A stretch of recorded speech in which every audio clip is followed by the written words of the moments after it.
I was half reclining on the lounge chair in the courtyard. My face looked uncontrollably pale. I was dozing off, unaware of when the small yard outside had filled with parked cars. After a burst of hurried footsteps, there came the rustling sound of voices. "Derek, look at how terrible the environment is here. Celeste must have had a really hard year. It's all my fault, we should have come to pick up little sister Celeste much earlier. Now I just hope she doesn't hold a grudge against me. Ivy, I think you're just too kind-hearted. Bringing Celeste here was a punishment, not a vacation. Why would she need such a nice environment? And if it weren't for you pleading for her all this time, always nagging about bringing her back, I would have already left her here for 3 years. Listening to their every word, I didn't even need to guess. In an instant, I knew exactly who had come. A year ago, because I accidentally broke the clay doll Ivy had made for Derek, Derek heartlessly abandoned me at the old countryside house. I remember it was late at night. The old house, having been uninhabited for a long time, felt somewhat eerie and terrifying. I cried, clutching Derek's sleeve, begging him not to leave me here alone.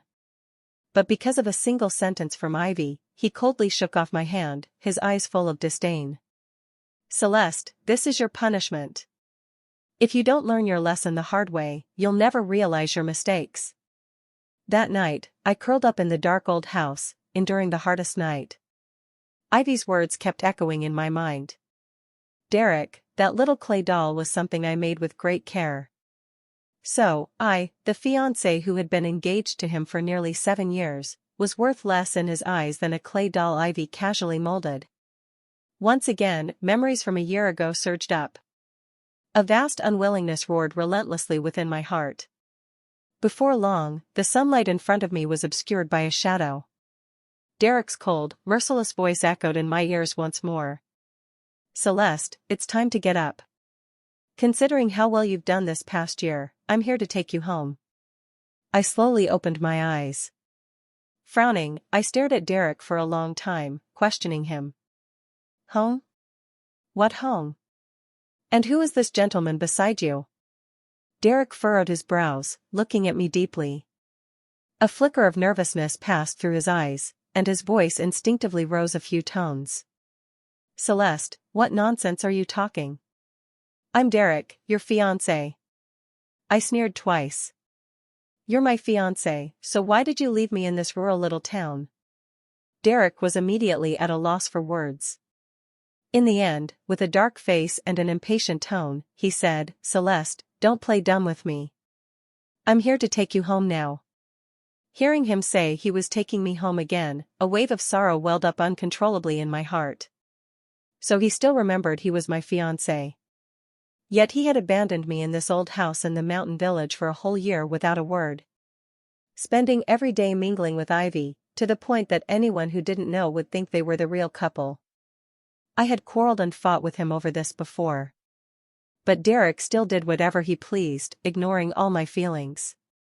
That day, when I accidentally broke the clay doll Ivy had made for him, it sparked a huge fight between us. We had agreed on the day to go get our marriage certificate, but he actually abandoned me alone at the Civil Affairs Bureau. Just because Ivy called and said she wanted to eat xiaolongbao from Nanching, he left without hesitation. He didn't even have time to get the certificate. I waited for him at the Civil Affairs Bureau, waiting until the staff kicked me out. Stumbling home in a daze, I watched him and Ivy intimately feeding each other xiaolongbao, mouthful by mouthful. At first, he looked at me with a hint of guilt. But then Ivy casually said, "The Civil Affairs Bureau is right there, it's not going anywhere. Celeste is so anxious, maybe she's hiding something." Derek immediately seemed to have found an excuse. He looked at me with righteous indignation, every word an outburst of his dissatisfaction. "Celeste, you're not young anymore, you should know some things can't be rushed. You need to learn to be sensible. I'm busy all the time, unlike you, who has nothing to do every day." At that moment, I retorted sarcastically, "Being busy just means going to buy xiaolongbao for Ivy?" That sentence instantly ignited Derek's fuse. Before I could even react, a slap landed across my face. The sharp sound echoed. My right cheek burned with a fierce sting. Unable to hold back, I stepped back a few paces, my left hand accidentally hitting the shoe cabinet, knocking over Ivy's clay doll, which shattered into pieces on the floor. I had tried to explain. But with my face swollen and red, no matter how much I pleaded, Derek refused to believe me. He always thought I did it on purpose. Just to get back at him for that slap. Thinking back now, it's simply a joke. I was clearly the one who got hurt, yet in his eyes, I was the one causing harm. I calmly leaned back in the recliner, not responding to Derek's words. He took a quick step forward, gripping my arm tightly, his face twisted with rage. "Celeste, I'm talking to you, can't you hear me?" Beside him, Ivy was sniffling and whining. "Derek, I think Celeste must be holding a grudge against me, that's why she's pretending not to know you." "Celeste, isn't it enough that I'm here apologizing to you?" She bent down as if to apologize. But the next moment, Derek's eyes turned red with anger, and he quickly reached out to steady Ivy, stopping her from bending further. "Ivy, your back isn't healed yet, don't hurt it again." Then she turned her head, her eyes glaring at me fiercely. Her hand kept pressing hard. "Celeste, are you going to say something or not? Hurry up and explain to Ivy." But I remained indifferent, biting back the pain in my arm and letting out a cold laugh. Ivy looked at me with resentment, her waist bent halfway. Seeing that I still wouldn't speak, she could only awkwardly stay bent over like that. Tears instantly streamed down her cheeks. "Derek, just leave me alone. Celeste holds a grudge against me. If I don't apologize, she won't go back. I've taken care of you all year without any recognition or status, yet Celeste still treats me like the villain." Hearing this, Derek clenched his teeth in pain. He glared at me with a violent look. Without any hesitation, he yanked me off the lounge chair onto the floor. "Celeste, you really are a jealous woman. If it weren't for Ivy helping take care of me this past year, do you think I'd be this healthy now? You're not grateful, and on top of that, you want to hold a grudge against her." I looked at Derek with mockery. What a huge joke. He was the one who left me at the old countryside house, and now he blames me for not taking care of him for a whole year. He spent a sweet year with Ivy, and wasn't he so happy he almost forgot I was his fiancé? Now he remembers and uses that as an excuse to blame me. On what grounds exactly? Derek saw the resentment in my eyes.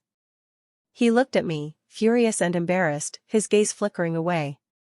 "Celeste, what kind of look is that?" With a sharp crack, I finally couldn't help but let out a whimper from the pain. Seeing me trembling all over, my face contorted in discomfort, already pale, now drained of all color. At this moment, Derek finally came to his senses, anxiously stepping forward to help me up.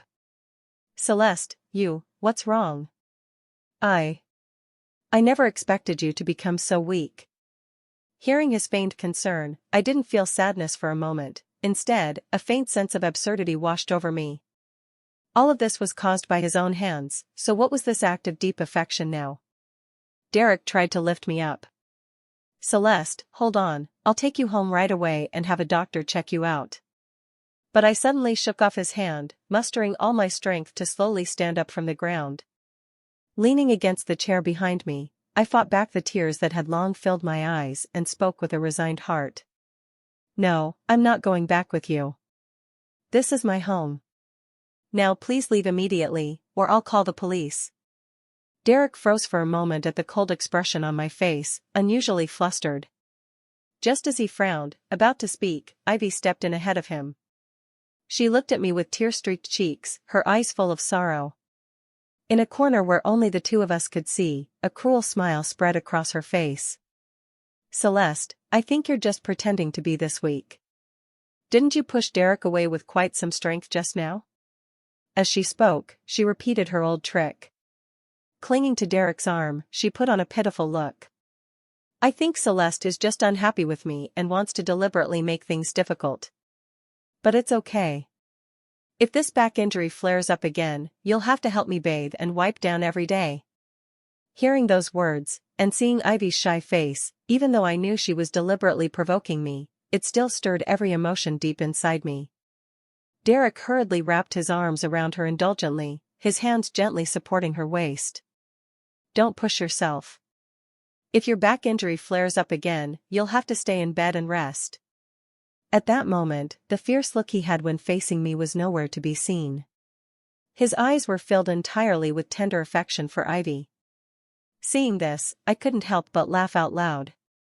Ivy glanced at me triumphantly, then leaned weakly into his embrace. But I'm not apologizing. What if Celeste doesn't come home? Derek looked up, our eyes meeting in midair. Instinctively, I stepped back from Ivy again. Then, with a look of disappointment, he turned to me, his eyes cold and merciless. Celeste, you lying to me would be one thing, but why do you have to torment Ivy? Just seeing my pale face, covered in wounds, his voice softened, suppressing his anger. I'll ask you one last time, are you coming home with me or not?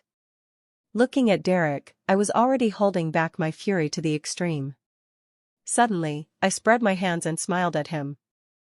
I'm really sorry, Mr. Derek. I've told you, my home is here. You haven't come for a year, and not only have I gotten married, but I've even had a child. How could I go back with you?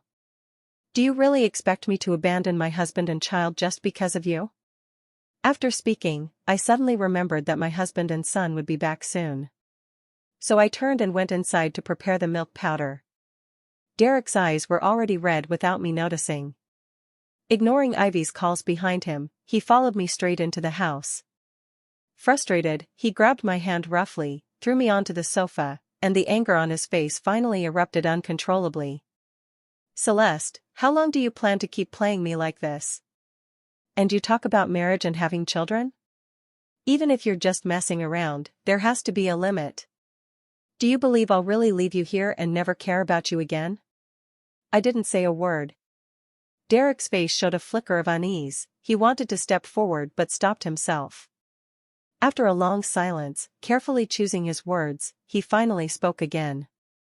Celeste, you clearly weren't this petty before.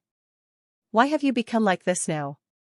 He shook his head, as if I had committed some terrible crime. I know you don't like Ivy, maybe even hate her, but you have to understand that during the year you were gone, it was Ivy who took care of me.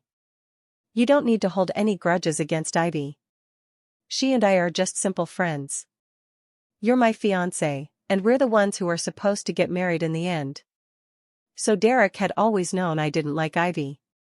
Yet every time, he tormented me and humiliated me for Ivy's sake. Maybe he didn't even realize it himself. Now, every word he says is to defend this so-called friend, Ivy. Believe it? How could I not? Haven't you already left me here for a whole year? But Derek, I, Celeste, am a selfish, petty person. If someone treats me badly, I'll remember it for a lifetime. No sooner had she finished speaking than he could no longer hold back. He grabbed the glass on the table and hurled it violently against the door behind me. Celeste, are you ever going to stop? Shards of glass splattered all over me. A sharp scream rang out from outside the door. Who's there? Derek turned around impatiently. Ivy stepped in. Derek, I've been watching for a long time and you still haven't come out.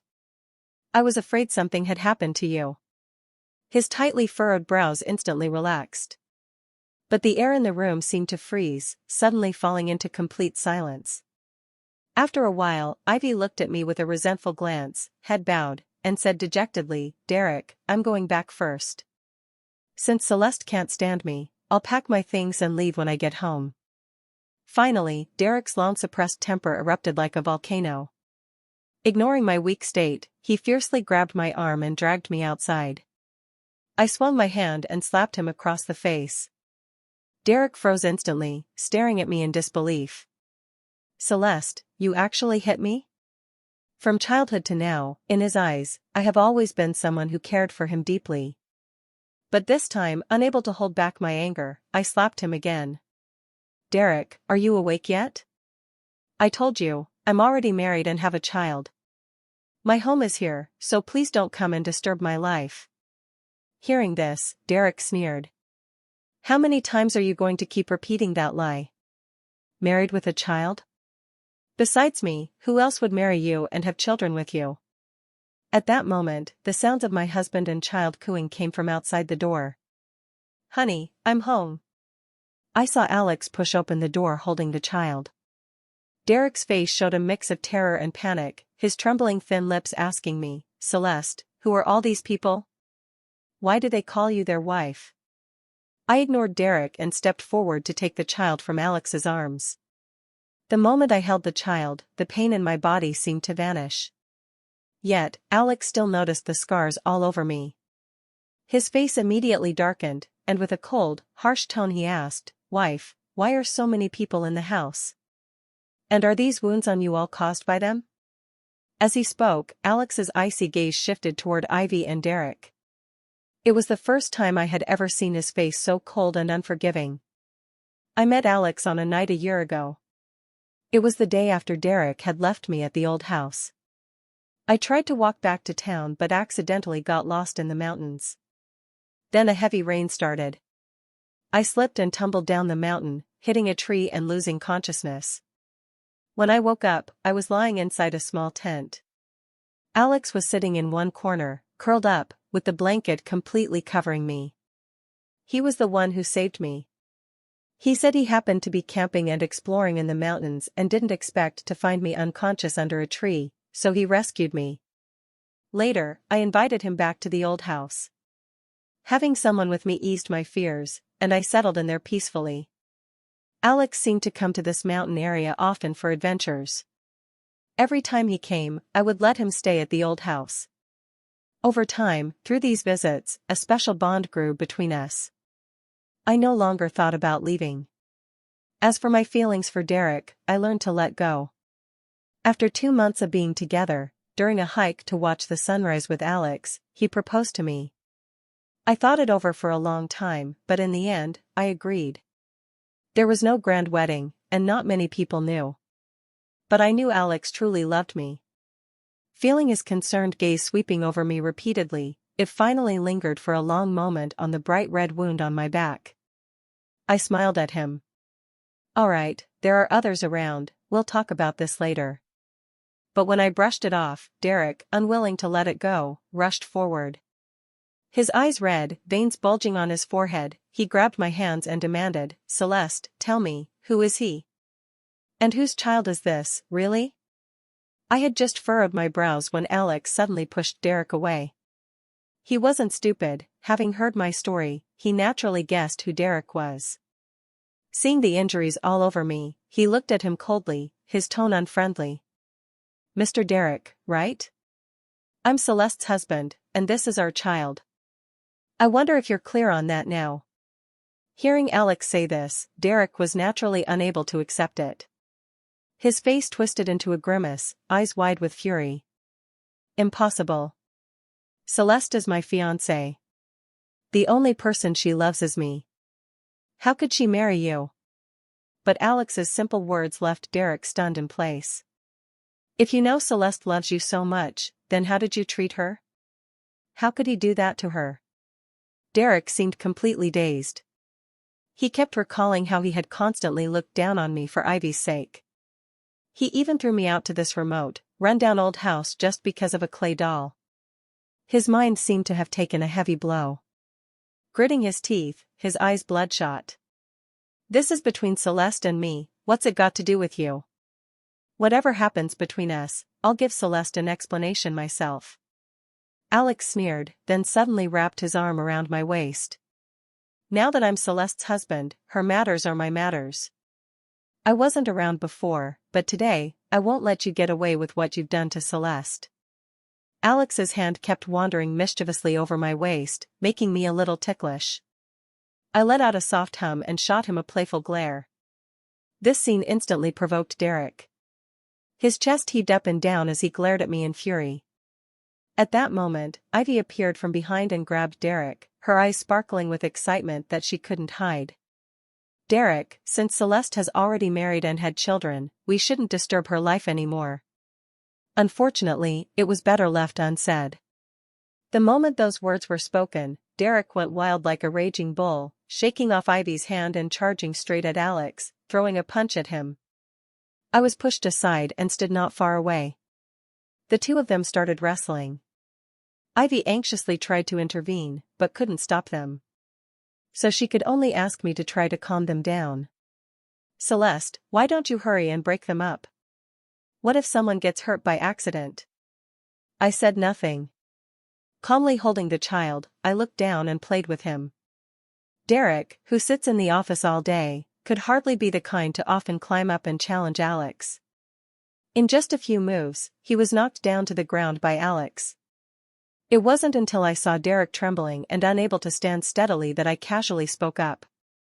I've already told you before, and now the facts are right in front of you. Derek, please don't come here anymore. I don't want my life to be disturbed by you. After saying this, I hugged the child and went back to the bedroom. Derek watched my retreating figure, his eyes vacant. Resentful, yet helpless. In the end, he was kicked out by Alex. Late at night, I lay on the bed in the bedroom. Alex was wiping the wounds on my back with alcohol. The man who had just shown his strength earlier that day was wiping the wounds while tears quietly fell from his eyes. It's all my fault for insisting on taking our son out to play. If I had stayed home, honey, you wouldn't have gotten hurt. I gave him a speechless glance. I was the one who asked you to take our son out, so are you saying you're blaming me? Alex immediately put on a pained expression and protested. That's not true, Celeste, you can't wrong me like that. It's because I care about you.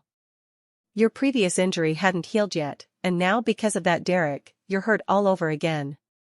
It was during that heavy rain a year ago. I rolled down the mountain and injured myself, and I never fully recovered. Later, even though Alex took care of me every day during my pregnancy, I still kept coughing and wheezing for more than half a year. 3 months ago, I was hospitalized again due to a high fever. At just over 8 months, my son was born prematurely. He almost didn't make it safely off the operating table. Thinking of these things, I turned around and smiled as I wiped away the tears from Alex's eyes. Then, holding my son, I said to him, "It's been a long time since we went camping. How about we go camping in the back mountain tomorrow?" Alex hesitated a little. But in the end, he couldn't refuse me. Early the next morning, Alex had prepared a lot of gear and carried a big backpack. I held my son and stepped out the door. Unexpectedly, just as we stepped out, a familiar voice sounded behind us. Derek was sitting on the steps outside the yard. After seeing me, he quickly brushed the dust off his clothes and stood up, walking over to me. I frowned, a hint of impatience in my voice. Judging by Derek's appearance, he had clearly been standing guard outside all night.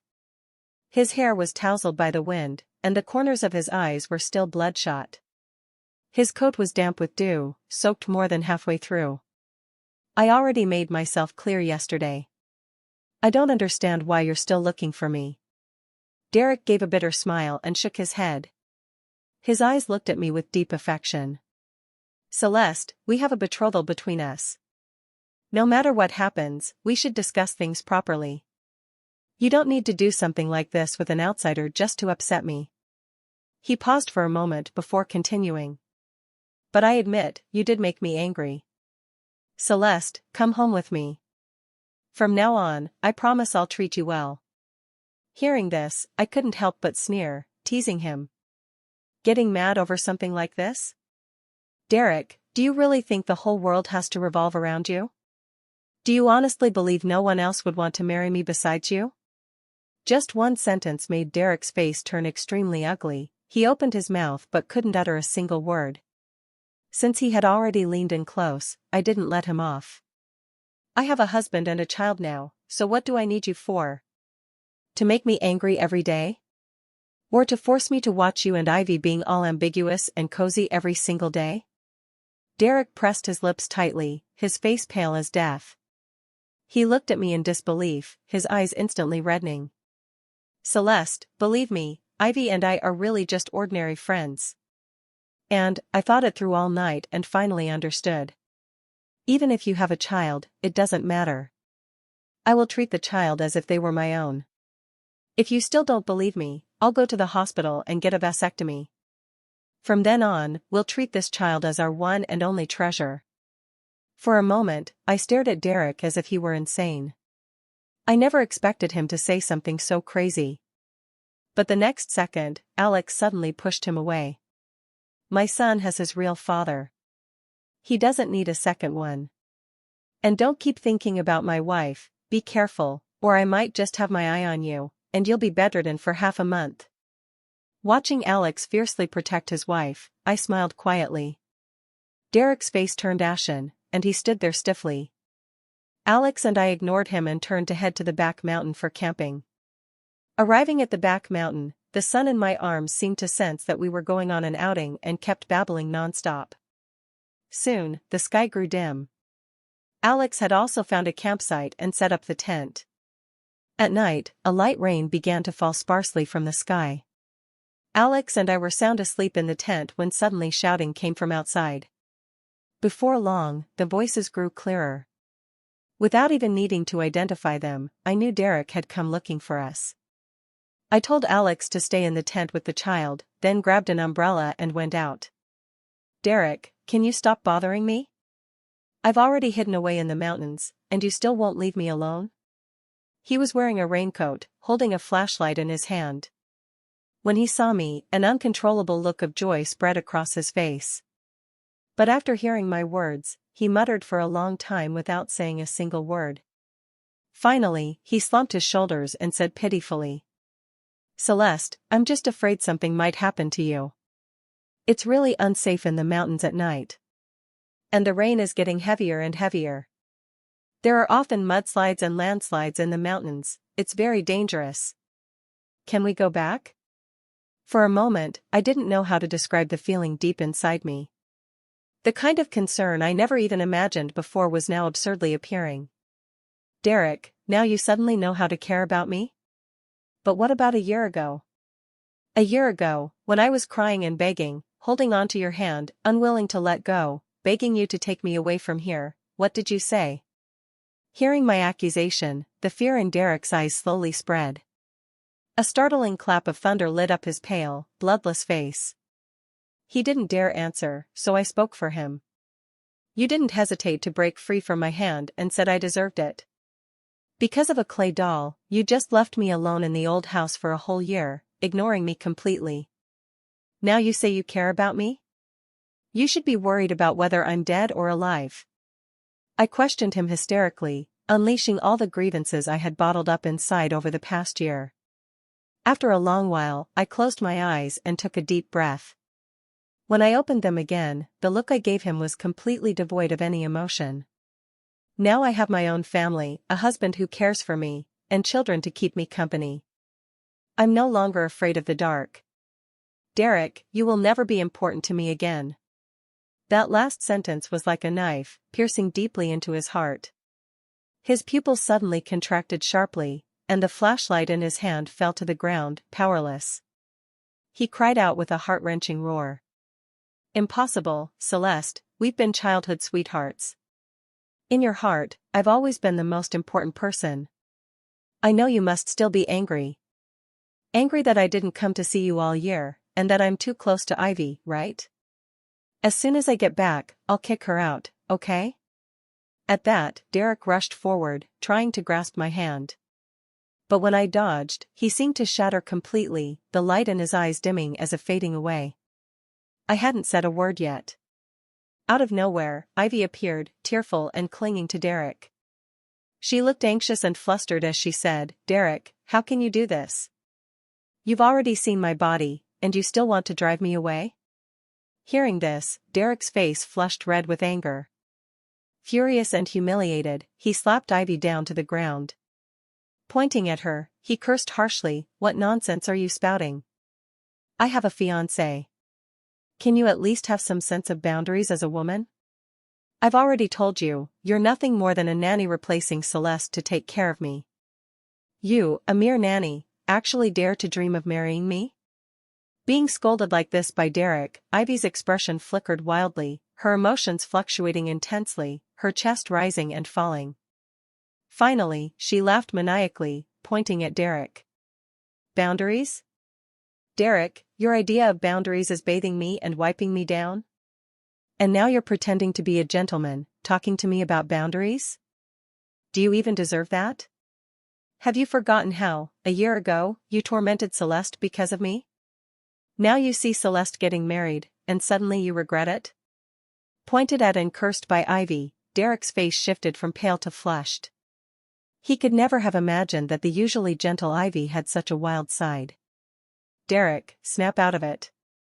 A scumbag like you still dares to hope Celeste will abandon her husband and child to come back to you? That sentence was like the final straw that broke the camel's back. I heard Derek let out a furious roar and immediately grabbed Ivy by the neck. It's all your fault. If you hadn't deliberately incited me to torment Celeste, how could I have done such a thing? Just as Ivy was about to lose consciousness, Derek finally released his grip. I had already returned to the tent long ago, leaving them to tear each other apart. No matter how much they fought, it was none of my concern. It rained all night that night. When I stepped out of the tent in the morning, the ground was soaked. Every step sank into thick, sloppy mud. I had lost all desire to continue camping and prepared to leave with Alex. Not far from there, about 100 meters away, I saw Derek slumped under a large tree.